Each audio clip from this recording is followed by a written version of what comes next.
بسم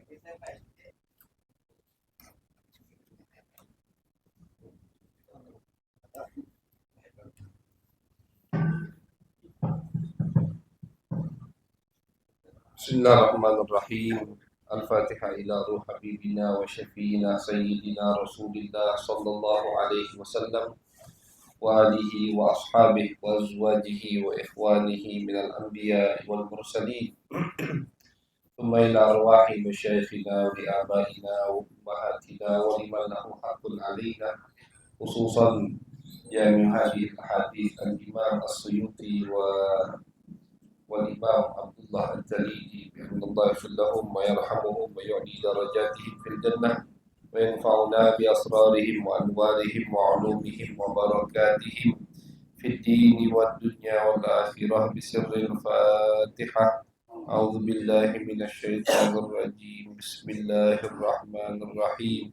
الحمد لله رب العالمين الرحمن الرحيم مالك يوم الدين، إياك نعبد وإياك نستعين، اهدنا الصراط المستقيم صراط الذين أنعمت عليهم غير المغضوب عليهم ولا الضالين آمين. بسم الله الرحمن الرحيم. وبسند المتصل إلى المؤلف رحمه الله ونفعنا به وبعلومه وبعلوم مشايخنا وبعلوم سائر الصالحين في الدارين آمين. إلى أن قال: كثرة أسمائه الدالة على شرفه صلى الله عليه وسلم. عن جبير بن مطعم رضي الله تعالى عنه قال: سمعت رسول الله صلى الله عليه وسلم يقول: إن لي أسماء، أنا محمد وأنا أحمد وأنا الماحي الذي يمحو الله بي الكفر، وأنا الحاشر الذي يحشر الناس على قدمي، وأنا العاقب الذي ليس بعده نبي. وعن أبي موسى رضي الله تعالى عنه قال: سمى لنا رسول الله صلى الله عليه وسلم نفسه أسماء، منها ما حفظنا ومنها ما لم نحفظ. قال: أنا محمد وأنا أحمد والمقفى والحاشر ونبي التوبة ونبي الملحمة ونبي الرحمة. Alhamdulillah, puji syukur kehadirat Allah Subhanahu wa Ta'ala.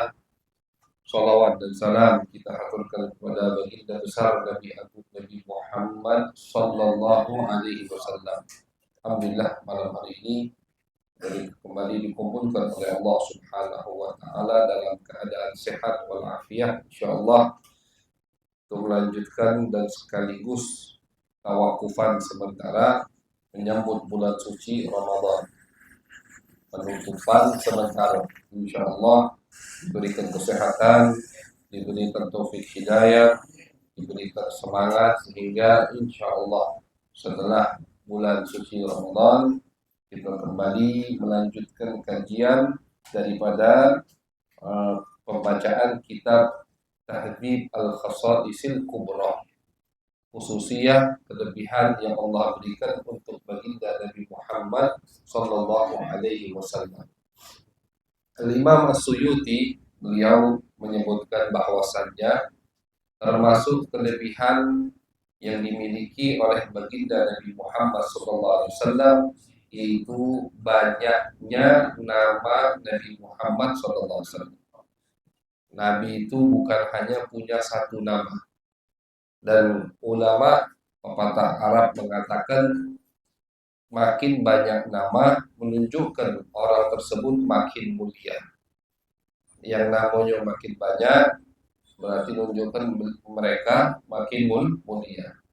Nama Nabi banyak. Bahkan Al-Imam Syekh Yusuf An-Nabhani beliau mengumpulkan nama Nabi Muhammad SAW itu kurang lebih terkumpul hampir 1000 nama, ya, hampir 1000 nama, lebih dari 500 nama. Al-Imam Al-Jazuli yang mengumpulkan kitab Dalailul Khairat, di awal Dalailul Khairat kalau kita pernah baca Dalail, itu beliau nyebutkan nama-nama Nabi Muhammad sallallahu alaihi wasallam. Jadi nama Nabi itu banyak. Ada yang hadisnya sahih, ada yang hadisnya dhaif tentunya. Nah, semua hadisnya sahih. Ada yang ulama mengambil nama tersebut dari Al-Qur'an. Ada yang namanya itu bentuknya sifat. Bentuknya sifat. Seperti termasuk nama Nabi bil mu'minina raufur rahim. Sifat Allah berikan untuk Nabi Muhammad SAW namanya, tapi beda tentu. Raufnya Allah beda dengan raufnya Nabi Muhammad SAW. Rahimnya Allah beda dengan rahimnya Nabi Muhammad SAW. Nah, jadi namanya sama tapi maknanya tidak sama. Ini menunjukkan betapa mulianya, betapa agungnya Nabi besar Muhammad sallallahu alaihi wasallam di sisi Allah Subhanahu wa taala. Nah, jadi ada hadis sahih. Hadis sahih Nabi menyebutkan di hadis tersebut nama-nama beliau. Itu salah satunya hadis yang diriwayatkan oleh Al-Imam As-Suyuti. Tadi sahabat Nabi yang bernama Jubair bin Mut'im. Kata Jubair, aku pernah mendengar Nabi besar Muhammad sallallahu alaihi wasallam bersabda, kata Nabi, "Inna li asma." Aku ini punya beberapa nama. Punya beberapa nama. Yang pertama kata Nabi, "Ana Muhammadun." Namaku adalah Muhammad. Ini hadis termasuk bukti bahwasanya Nabi itu menginginkan kita tahu hal-hal yang terkait dengan Nabi Muhammad SAW. Nabi nyebutkan, kata Nabi, aku ini punya beberapa nama. Di hadis ini Nabi nyebutkan 5 nama. Nabi nyebutkan 5 nama. Sahabat tanya, Nabi yang ngomong, aku punya beberapa nama. Kata ulama, ini menunjukkan bahwasannya Nabi itu memperkenalkan dirinya kepada kita. Agar apa? Agar kita bisa lebih kenal dengan Nabi Muhammad SAW. Abu Sayyid Muhammad Alawi Al-Maliki, beliau pernah mengumpulkan, cuman belum dicetak ini kitab, masih manuskrip, masih makhtutat. Beliau mengumpulkan hadis-hadis yang diawali dengan kalimat ana. Kata Nabi, aku. Itu. Seperti ini, ana Muhammad. Aku namanya Muhammad. Nah, beliau kumpuli hampir lebih dari 70 hadis yang diawali dengan kata Nabi, ana, aku. Dan rata-rata hadis tersebut pasti Nabi ingin memperkenalkan dirinya kepada kita. Ini dalil bahwasannya Nabi pengen kita ini mempelajari hal-hal yang berkaitan dengan Nabi Muhammad SAW, karena belum sahabat bertanya, Nabi sudah memperkenalkan dulu. Karena jangankan kita yang jauh zamannya dari Nabi Muhammad SAW, sahabat saja yang dekat dengan Nabi, sezaman dengan Nabi, itu masih ngerasa kurang untuk mempelajari, untuk mengenal Nabi Muhammad SAW. Sahabat itu sering ngomong ke Nabi, ya Rasulullah, hadithna an nafsi. Ya Rasulullah, tolong ceritakan kepada kami tentang dirimu. Ceritakan ya Rasulullah. Pengen lebih kenal dengan Nabi Muhammad SAW. Makanya dibalas sama Nabi, diiyakan sama Nabi, bahkan belum mereka bertanya, Nabi udah nyampaikan, aku adalah Muhammad.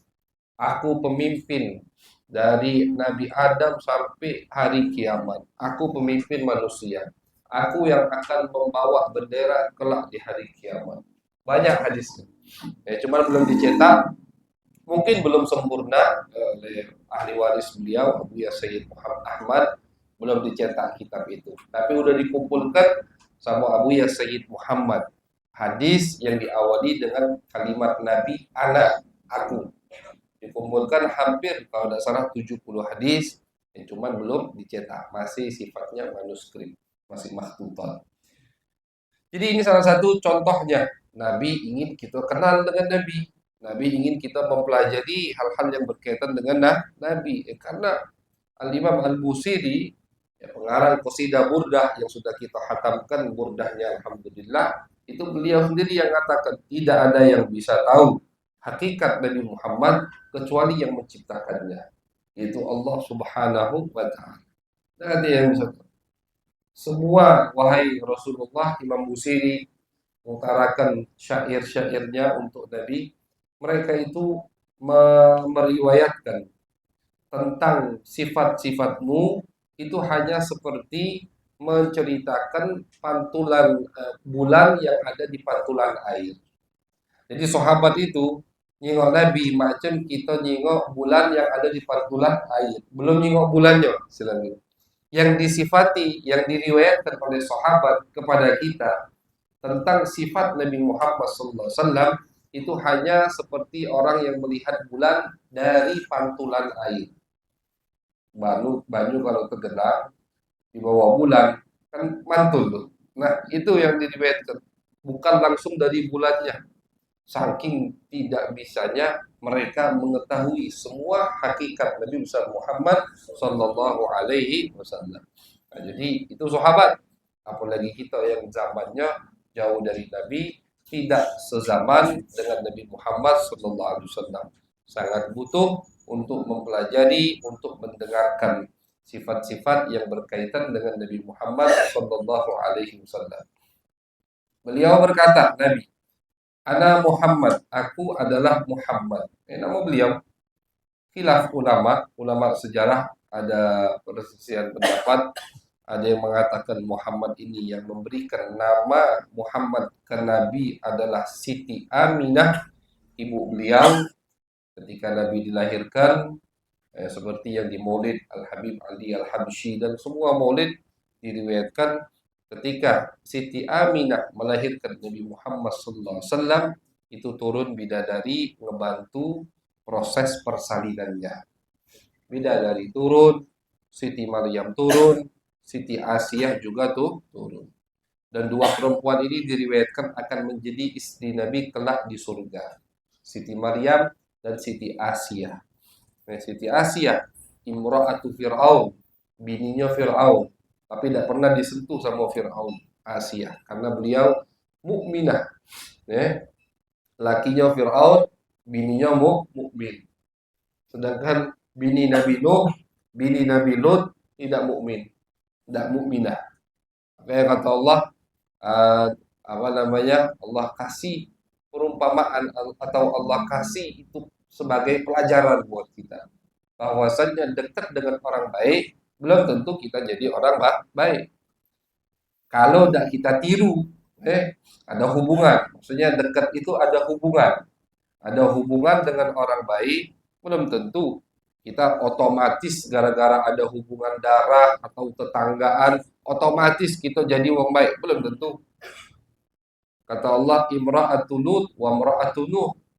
Dua istri Nabi Lut dan istri Nabi Nuh kafirah, tidak iman, sama lakinya tidak iman. Sedangkan Imra'atu Fir'aun, istrinya Fir'aun mukminah, beriman. Lakinya ngaku Tuhan, bininya iman sama Allah. Nah, itu contoh. Nabi Nuh punya anak, tidak iman, kafir. Nabi Nuh, anak Nabi Nuh kafir. Makanya ketika Nabi Nuh mengatakan, Ya Allah, dia adalah anakku, keluargaku. Kata Allah, innahu laysa min ahlik. Dia bukan keluargamu. Innahu amalun ghairu salih. Amalnya bukan amal yang baik. Artinya kalau keluarga tapi amalnya beda, ya bukan keluarga. Bukan keluarga. Nabi Ibrahim ketika meminta agar diwariskan apa yang Allah berikan kepadanya, untuk diwariskan ke anak keturunannya, kata Allah, aku akan wariskan, tapi la yanalu ahdil zalimin. Dari anak keturunanmu yang zalim tidak dapat apa yang kau wariskan. Nah, jadi hubungan itu tidak secara otomatis menjadikan kita orang baik. Hubungan dengan orang baik, kalau kita tidak juga mengikuti beramal seperti apa yang mereka lakukan. Nah, jadi Nabi Muhammad ketika dilahirkan oleh ibu beliau Siti Aminah, turun Siti Maryam, Siti Asia, dan Hurul Ain, beberapa bidadari, membantu biar proses pelahirannya ini sangat tidak terasa untuk Siti Aminah. Dan memang Siti Aminah itu pas melahirkan Nabi bersih, tidak bukan cak lahiran sekarang. Kalau kita kan kalau lahir udah lahir campur apa lendir darah macam-macam kan. Nabi dah bersih. Cawana Ustaz, bisa metu apa? Itu udah bukan pakai logika lagi atau ilmu kedokteran lagi. Udah kaitannya dengan Nabi Muhammad. Kalau kita kan kalau udah itu ketuban pecah, baru bisa dah Nabi dah. Pokoknya kering, kering Nabi dilahirkan. Dan Siti Aminah ketika ngandung Nabi, dak katik ngidam, dak katik pembukaan apa kontraksi itu katik. Katik yang dirasukan apa-apa sama Siti Aminah. Murni apa namanya ketika lahirkan Nabi bersih, suci, itu pun masih dibantu atau dihadiri oleh beberapa perempuan yang solihah. Nah mereka ini yang mengatakan kepada Siti Aminah, beri nama anakmu ini Muhammad. Ini riwayat yang pertama. Bahwasannya yang memberikan nama Muhammad itu adalah Siti Aminah, ibu Nabi Muhammad, melalui ilham, bukan wahyu, ilham dari Hurul Ain yang hadir di proses kelahiran Nabi Muhammad SAW. Riwayat yang kedua mengatakan yang memberikan nama beliau Muhammad itu adalah Abdul Muttalib, kakek baginda Nabi Muhammad SAW. Abdul Muttalib. Abdul Muttalib yang memberikan beliau nama Muhammad. Di hari ketujuh dari lahirnya Nabi Muhammad, Abdul Muttalib istilah tasmiyah itu udah ada dari dulu. Ada tasmiyah itu akikah, digunting rambut Nabi, kemudian disembelih untuk Nabi. Jadi hilaf, Nabi itu sudah akikah atau belum? Ada yang mengatakan Nabi belum pernah akikah sampai beliau besar, beliau dewek yang akikahkan untuk diri beliau. Tidak apa-apa. Kalau ada budak, misalkan ada di antara kita yang belum diakikahkan sama orang tuanya, boleh tidak kita mengakikahkan diri dewek? Boleh. Diriwayatkan Nabi begitu, tapi ada riwayat lain yang mengatakan tidak. Nabi sudah diakikahkan oleh kakek beliau, Abdul Muttalib, di hari ketujuh dari lahirnya Nabi Muhammad SAW dan diberi nama Muhammad. Nama Muhammad. Ketika Abdul Muttalib memberi nama Nabi dengan nama Muhammad, nama Muhammad itu belum familiar atau belum banyak dipakai oleh orang Mekah pada saat itu. Katik nama Muhammad itu. Ada kalau kita perhatikan nasab Nabi, katik yang namanya Muhammad. Kusai, Nizar, Kila, Ma'ad, katik nama Muhammad. Nama Muhammad memang belum familiar. Makanya ketika Abdul Muttalib memberi nama Nabi Muhammad, orang Mekah nanya, kenapa kau memberinya nama Muhammad? Kata Abdul Muttalib, aku berharap kepada Allah, mudah-mudahan Muhammad ini akan jadi orang yang dipuji, akan jadi orang yang terpuji, akan jadi orang yang terpuji dan dipuji oleh semua manusia. Ini tafaul, tafaul atau harapan Abdul Muttalib ketika memberi nama anaknya dengan nama Muhammad. Itu memang karena nama itu ada kaitannya, ada ikatannya, ada hubungannya dengan orang yang diberi nama Muhammad. Jadi niat ngasih nama anak itu bukan biar namanya yang penting aneh, misalkan dah kalah nama yang banyak, pengen nama yang aneh, tapi dah ganti artinya. Kita ngejuk nama anak atau ngejuk nama cucung itu ada niatnya. Pengen misalkan ngambil nama apa orang alim, nama orang soleh, orang yang dekat dengan Allah. Kita pengen dia jadi seperti orang itu niat. Atau ada artinya Abdurrahman biar jadi hamba Allah, biar patuh pada Allah. Dinamakan dengan nama istri Nabi Khadijah biar jadi perempuan yang berjuang untuk berdakwah di jalan Allah. Kasih nama Aisyah biar pinter, Cak Siti Aisyah istri Nabi. Harus dibarengi dengan niat. Tunjuk nama itu. Harus dibarengi dengan niat. dikabulkan oleh Allah Subhanahu wa taala. Abdul Muthalib ketika ngasih nama Muhammad, beliau berharap biar Muhammad ini jadi orang yang terpuji, artinya akhlaknya baik, sehingga dipuji semua orang yang melihatnya suka. Bukan beliau pengen pujian orang, bukan, tapi pengen akhlak Muhammad ini baik, sehingga dipuji setiap orang yang melihatnya. Allah ijabahkan. Dan diriwayatkan pada tahun itu memang banyak bayi yang lahir di tahun yang sama dengan Nabi Muhammad diberi nama oleh orang tuanya dengan nama Muhammad. Kalau Abdul Muthalib dia aja lain.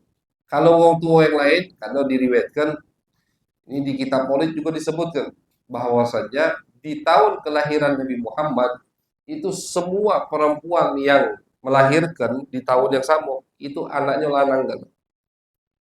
Anaknya lanang. Tahun gajah itu kan Nabi itu lahir 50 hari setelah kejadian Abrahah ingin menghancurkan Ka'bah. Maka dinamakan tahun gajah.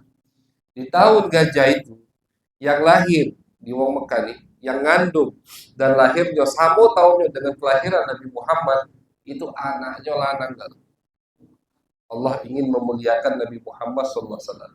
Lanang kalau ada kata yang dino.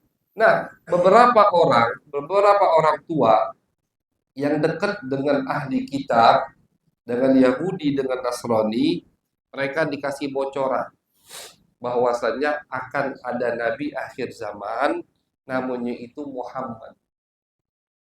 Akhirnya beberapa bapak ini mereka tidak ngerti lah istilahnya, tidak terlalu peduli. Nah, nabi yang penting ini wong penting. Ini wong akan jadi pemimpin. Nah, mereka pengen anak mereka yang terpilih. Makanya kurang lebih ada 12 anak itu yang namanya Muhammad di tahun kelahiran Nabi Muhammad SAW. Dikumpulkan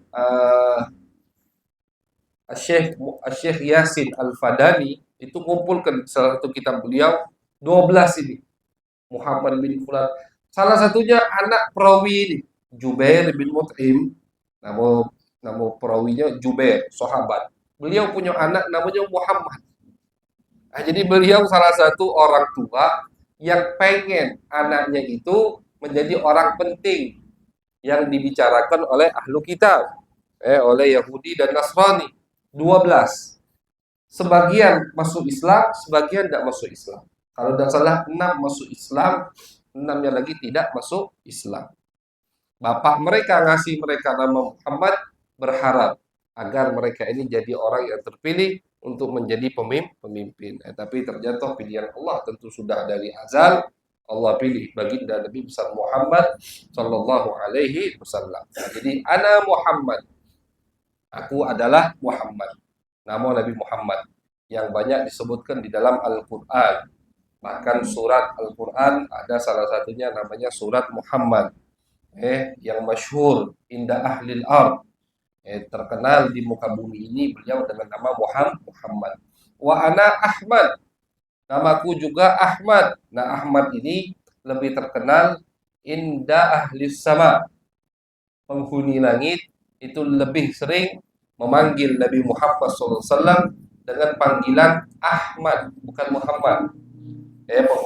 Penghuni langit. Dan inda ahli kitab juga di kitab-kitab sebelum Al-Quran itu lebih sering dipakai sama Allah ketika ingin menyebutkan Nabi Muhammad dengan panggilan Ahmad. Ahmad. Jadi Ahmad lebih terkenal di kitab sebelum kitab suci Al-Quran dan lebih terkenal di penghuni langit. Apa arti Ahmad? Ahmad artinya orang yang paling banyak memuji. Itu Ahmad. Ala wazan sirat tafdil. Orang yang paling banyak memuji.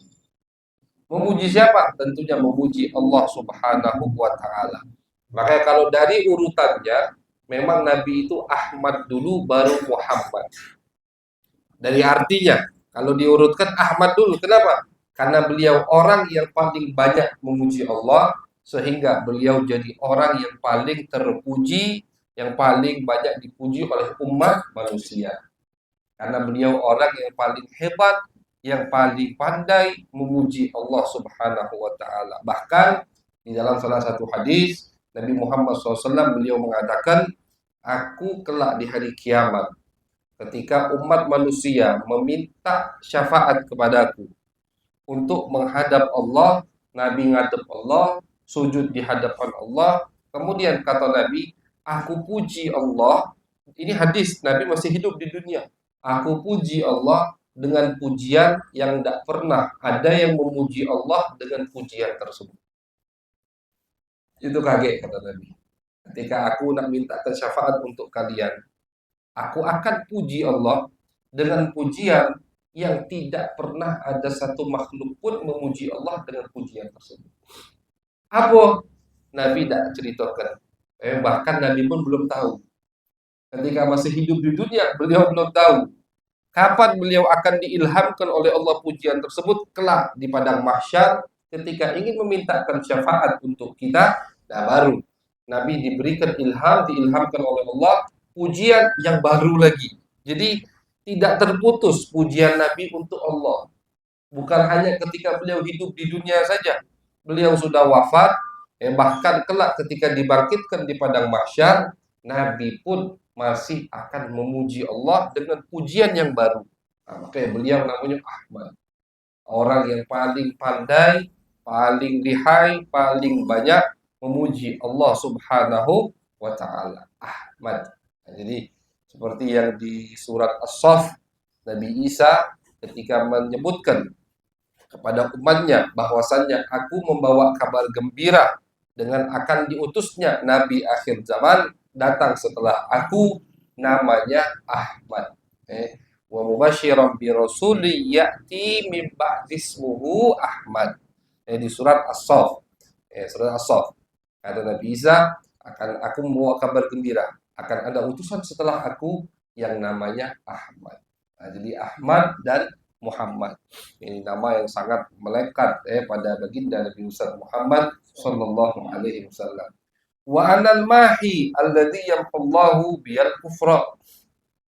Kata Nabi, namaku juga adalah Al-Mahi. Al-Mahi itu yang menghapus. Menghapus apa? Menghapus kekafiran dari muka bumi ini.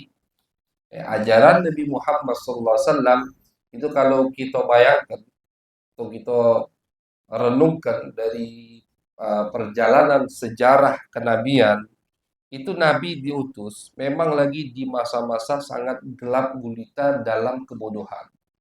Zaman jahiliyah. Bayangkan, yang banyak Nabi dari Bani Israel itu 500 tahun, 5 abad tidak ada Nabi. 500 tahun. Nabi Isa diangkat, udah. Setelah Nabi Isa diangkat, tidak ada Nabi. Hawari-hawari itu bukan Nabi.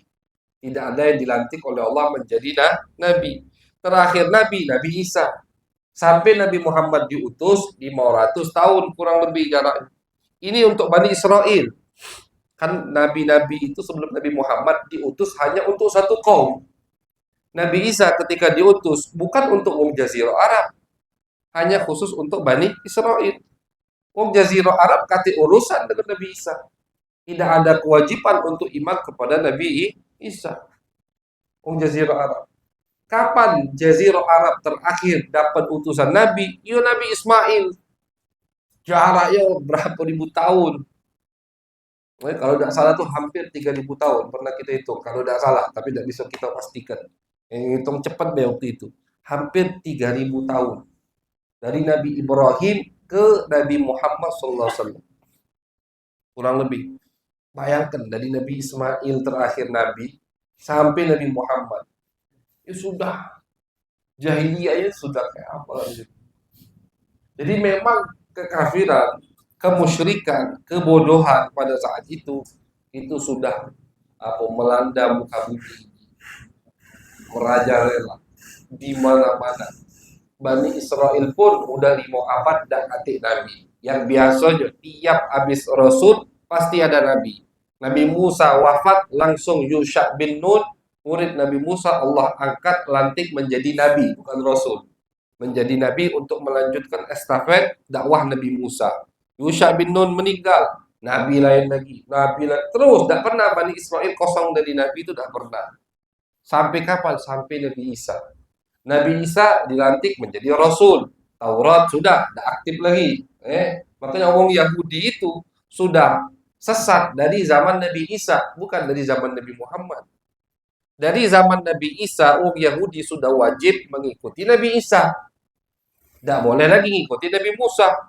Tidak boleh lagi ngamalkan Taurat. Udah dihapus sama Allah hukumnya, udah dinonaktifkan. Nah, cuman mereka gengsi, sombong, enggan untuk mengikuti Nabi Isa, malah nak dibunuh Nabi Isa. Sama mereka Nabi Isa itu nak dibunuh sama Yahudi.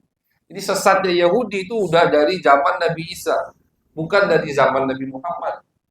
Ya, makanya Yahudi sesat dari dulu sampai akhir zaman nanti. Ada kata kayak ahlu kitab garis lurus atau ahlu kitab yang baik nanti.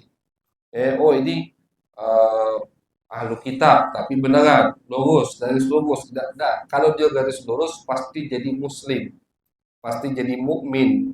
Karena kalau memang dia betul jujur mengikuti Taurat dan Injil, pasti akan iman kepada baginda Nabi Muhammad Shallallahu Alaihi Wasallam. Nah, jadi bayangkan jahiliyah berapa abad yang melanda muka bumi ini. Diutuslah Nabi Muhammad Sallallahu Alaihi Wasallam. Makanya Anal Mahi, kata Nabi, namaku adalah Al-Mahi, yang menghapus. Menghapus apa? Menghapus kekafiran, kemusyrikan. Ketika Nabi Muhammad diutus, baru muncul suara. Dan suara ini tidak akan redup, cahaya ini tidak akan padam sampai nanti hari kiamat. Cahaya Islam, suara dakwah baginda Nabi Muhammad Sallallahu Alaihi Wasallam. Nabi yang ngomong, dakwah ini akan terus.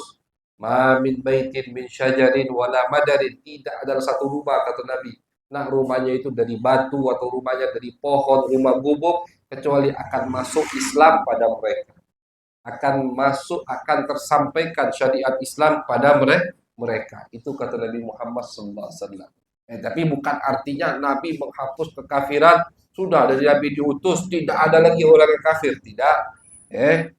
Buktinya banyak masih mau kafir. Ada orang kafir masih mau tidak beriman masih banyak. Berarti apa maksudnya? Maksudnya syariat Nabi Muhammad akan menyebar luas. Akan menyebar luas. Kemanapun ada umat manusia, situ pasti akan terdengar suara dakwah Nabi Muhammad SAW. Kalau semua iman pada Nabi, itu yang diinginkan sama Nabi, biar semuanya selamat. Tapi bukan itu jalan hidup yang ditulis sama Allah Subhanahu wa Ta'ala. Allah udah katakan di Al-Quran, faminhum syaqiyyun wa minhum sa'id. Ada yang celaka, kafir, ada yang bahagia karena mukmin. Nggak bisa. La'allaka bakhi'un nafsaka alla yakunu mu'minin. Jangan-jangan kamu itu sedih, wahai Muhammad, karena mereka tidak beriman. Nggak bisa, sudah itu takdirnya. Ada yang iman, ada yang kafir. Nah, jadi termasuk nama Nabi Muhammad adalah Al-Mahi, yang menghapus kekafiran. Wa anal hashir alladhi yuhsyarun nasu ala qadami. Kata Nabi, termasuk namaku adalah Hashir. Hashir. Jadi kalau kita pengen nama anak kita yang aneh misalkan, atau jangan didengar Muhammad Hashir, Muhammad Mahi misalkan.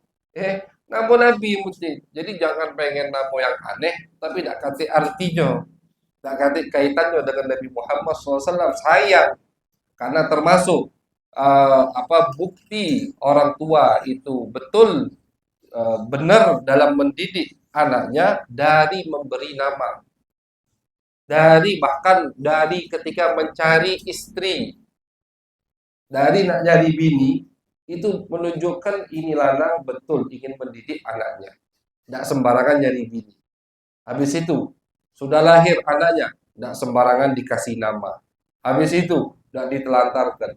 Makannya diperhatikan. Pendidikannya diperhatikan. Ini betul. Bapak nak ngurus anak.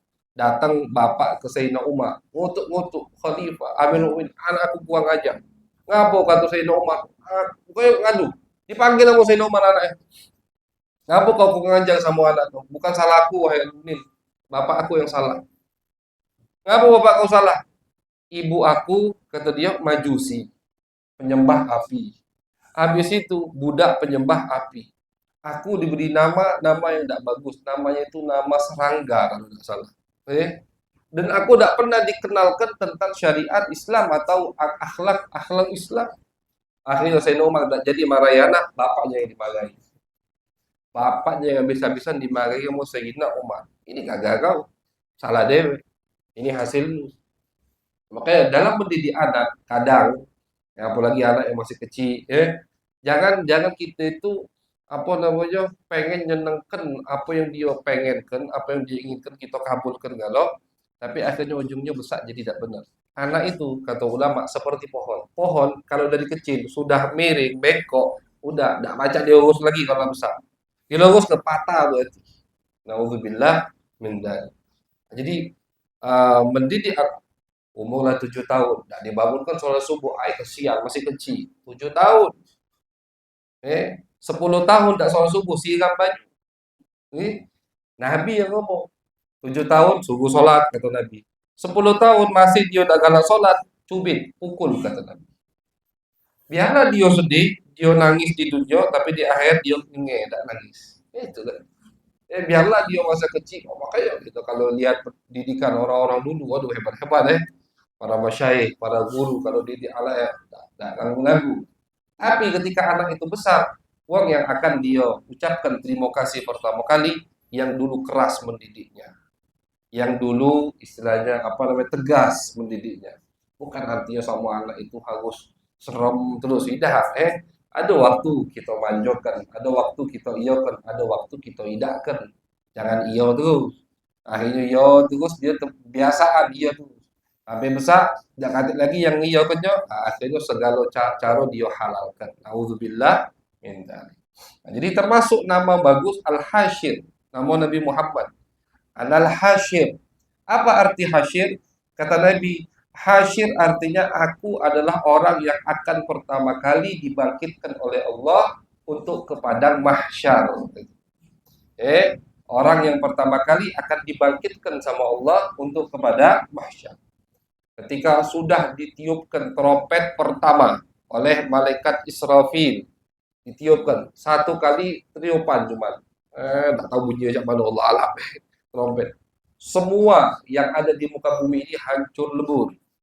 Habis itu jarak dari tiupan trompet pertama ke tiupan trompet kedua, sebagian ulama mengatakan 40 tahun.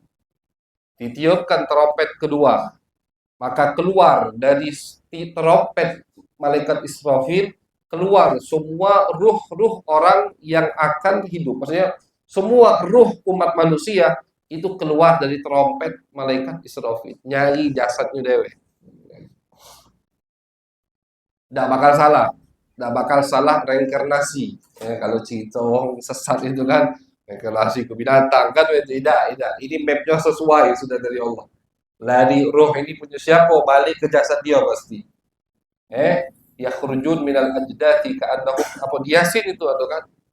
Wa nufiqa fis sur fa idahum minal ajdati ila rabbihim yansilun. Cepat di ayat lain Allah Subhanahu wa taala umpamakan seperti belalang yang rombongan ketika terbang. Ka'annahum jaradum muntashir. Seperti belalang itu kenapa Allah umpamakan dengan belalang ketika umat manusia bangkit dari kuburan itu seperti belalang. Kalau di Arab itu kalau lagi musim belalang, masya Allah belalang banyaknya di pelataran Masjidil Haram, Masjid Nabawi. Makanya termasuk daging hewan yang tidak butuh disembelih, belalang, kate bangkainya istilahnya, dan pernah dimakan sama Nabi Muhammad. Nabi pernah makan belalang. Makanya kalau ada yang jual belalang, kita pernah makan. Waktu masih di Mekah, ada kiriman dari Jawa, makan sama belalang crispy. Agak aneh buat apa makan coy. Cuman ikutilah, paling tidak pernah ngamal sekali sunnah Nabi Muhammad. Nabi pernah makan belalang. Ketika lagi di medan pertempuran, kehabisan bekal, ada belalang dimakan. Belalang tadi. Nah, belalang itu kalau lagi musim, ketika dia terbangnya barengan banyak. Nah, Allah umpamakan seperti itu.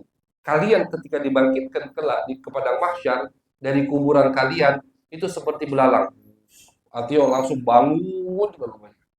Semua ruh akan kembali pada jasadnya. Tapi orang yang pertama kali dibangkitkan oleh Allah adalah baginda Nabi Muhammad SAW. Dibuka apa magom beliau, tempat Nabi dikuburkan. Ketika dibuka, beliau lagi sujud kepada Allah Subhanahu wa taala. Dah taunya sudah tiba masanya, masa hari kebangkitan padang mahsyar. Kalau kalau yang masih hidup mungkin tidak terasa atau masih terlalu jauh. Tapi orang yang sudah meninggal itu tahu-tahu nanti udah dibangkitkan, orang yang udah meninggal misalkan ribuan tahun yang lalu, dari jarak dia meninggal di waktu dunia, dari jarak dia meninggal sampai ke padang mahsyar misalkan berapa ribu tahun atau berapa juta tahun. Tapi jangan kita kira mereka itu nunggu kelamuan di kuburan kapal. Jahat. Wong yang beriman, orang yang bertakwa, orang yang amalnya baik, itu di kuburan tidur, istirahat. Dari dia meninggal sampai tahu-tahu udah dibangkitkan kembali oleh Allah, itu seakan-akan dia tidur cuman selama wong sholat 2 rakaat. Dengar dia, tahu-tahu udah dibangkitkan sama Allah. Padahal meninggalnya dia ini ribuan atau jutaan tahun yang lalu. Tahu-tahu udah dibangkitkan sama Allah Subhanahu wa taala. Itu orang yang baik. Makanya alam barzah itu alam kedua atau alam tengah-tengah antara alam dunia dan alam hari akhir. Ada nama tengah-tengah alam barzah. Alam kubur, alam barzah. Yang beriman, yang bertakwa, nikmat di situ. Yang tidak iman, yang banyak maksiat, naudzubillah, tersiksa di alam barzah. Nah, jadi pertama kali yang dibangkitkan sama Allah adalah Nabi Muhammad SAW. Setelah itu baru Allah bangkitkan yang dikuburkan di kota Mekah dan orang-orang yang dikuburkan di kota Madinah. Nah, ini kemuliaan untuk orang yang dikuburkan di Mekah dan Madinah. Baru habis itu giliran dibangkitkan semua sama Allah Subhanahu wa taala. Itu arti dari nama Nabi Al-Hasyir. Adalah orang yang pertama kali dibangkitkan oleh Allah Subhanahu wa taala. Wa anal aqib, dan kata Nabi termasuk namaku juga adalah Aqib. Apa arti Aqib? Alladzi laisa ba'dahu nabi, yang tidak ada nabi setelah aku. Udah, nabi akhir zaman. Nabi Muhammad nabi akhir zaman. Setelah Nabi Muhammad tidak ada nabi. Ini tidak ada khilaf di antara ulama. Jadi kalau ada yang ngaku nabi, jelas murtad, keluar dari agama. Karena beliau apa namanya? Awwalun nabiyyina fil khalqi wa akhirahum fil ba'ats, di kitab Maulid. Beliau nabi yang pertama kali diciptakan sama Allah dalam bentuk cahaya tentunya, dan beliau nabi yang terakhir dilantik oleh Allah, diutus oleh Allah Subhanahu wa taala. Terakhir, nabi akhir zaman. Makanya syariat beliau syariat terakhir, kitab suci beliau kitab suci terakhir. Makanya berapa lama syariat Nabi Muhammad? Sampai dunia habis kan. Sampai dunia habis, selesai, sampai situlah syariat baginda Nabi Muhammad Sallallahu Alaihi Wasallam. Jadi 5 nama Nabi Muhammad yang beliau sebutkan di dalam hadis ini. Muhammad, Ahmad, Mahi, Hashir, Aqib. Muhammad Aqib misalkan, Muhammad Hashir atau Ahmad Al-Mahi. Ini nama-nama yang bagus. Dari nama Nabi Muhammad Sallallahu Alaihi Wasallam. Masih banyak nama Nabi Muhammad yang disebutkan sama ulama, seperti tadi di dalam kitab Dalail, Imam Jazuli menyebutkan cukup banyak nama Nabi Muhammad, dan di kitab Syama'il Syekh Yusuf An-Nabhani beliau juga banyak menyebutkan nama-nama Nabi Muhammad Sallallahu Alaihi Wasallam. Mudah-mudahan dengan mendengar dan mengenal lebih jauh siapa itu Nabi Muhammad SAW, makin mendekatkan diri kita kepada Nabi besar Muhammad Sallallahu Alaihi Wasallam, dan menjadikan ini insya Allah ini jadi bekal untuk kita menghadapi bulan suci Ramadan. Untuk menghadapi bulan suci Ramadan kita perlu bekal, kita perlu penyupport. Insya Allah bekal kita adalah baginda Nabi Muhammad Sallallahu Alaihi Wasallam, sehingga ibadah di bulan suci Ramadan akan kita laksanakan dengan senang hati, bukan dengan paksaan. Karena kita dekat dengan orang yang mensyariatkan puasa di bulan suci Ramadan, yaitu baginda Nabi Muhammad Sallallahu Alaihi Wasallam. Amin ya rabbal alamin. Mudah-mudahan kita ditemukan kembali oleh Allah dalam keadaan sehat walafiat, taufik hidayah, semangat untuk menghadiri majlis-majlis ilmu, majlis-majlis berkah. Amin ya rabbal alamin. Sallallahu alaihi sayyidina Muhammad wa ala alihi wa sahbihi baraka wasallam. Walhamdulillahi rabbil alamin.